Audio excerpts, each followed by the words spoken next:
When Europeans first visited this area, they called it Castle Hill. Why? Well, because it looks a bit like a castle.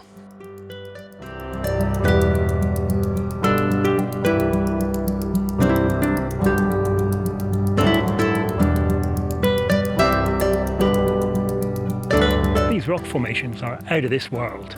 This is a magical, inspiring place. Let's find out a bit more about it.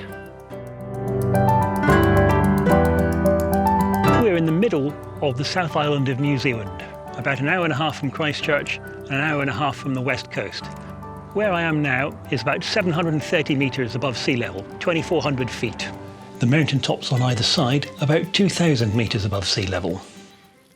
Before Europeans explored this area, it was well known to the Ngaitahu people. They called this place Kura Tawhiti, treasure from a distant land.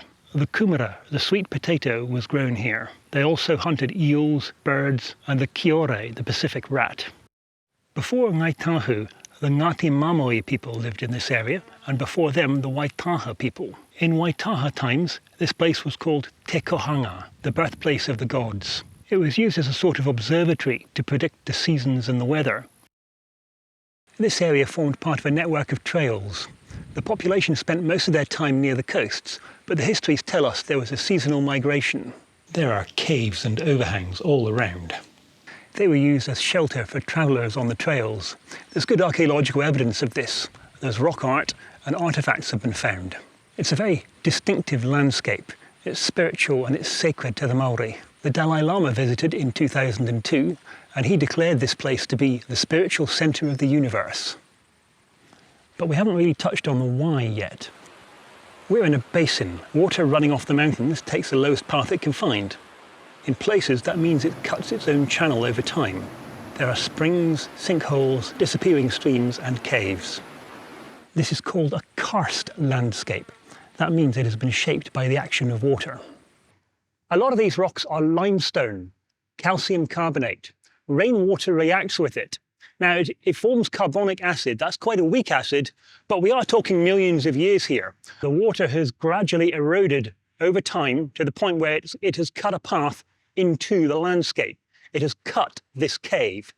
A stream runs through under the landscape here, runs about 600 metres and hops out and continues on its merry way. Cave Stream has become popular as a relatively accessible caving adventure. But whether or not you come through the caves, the whole area is breathtaking. So, limestone. The key to understanding this place is in the rocks. The bedrock around here is Torles rock. This is a kind of grey wacky, 200–300 million years old. It contains lots of quartz and feldspar. And then there's the limestone.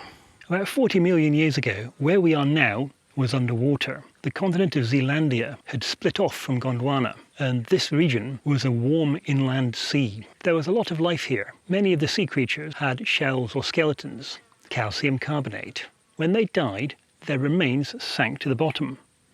And over time, layers of sediment built up, and that has become sedimentary rock, limestone. Now, wind the clock forward. About 12 million years ago, the Pacific and Australian plates really started colliding. The Pacific plate went down, the Australian plate went up over it. That gave rise to the Southern Alps. There was a significant limestone layer here, but the rainwater has eaten away at it. Most of the limestone is gone.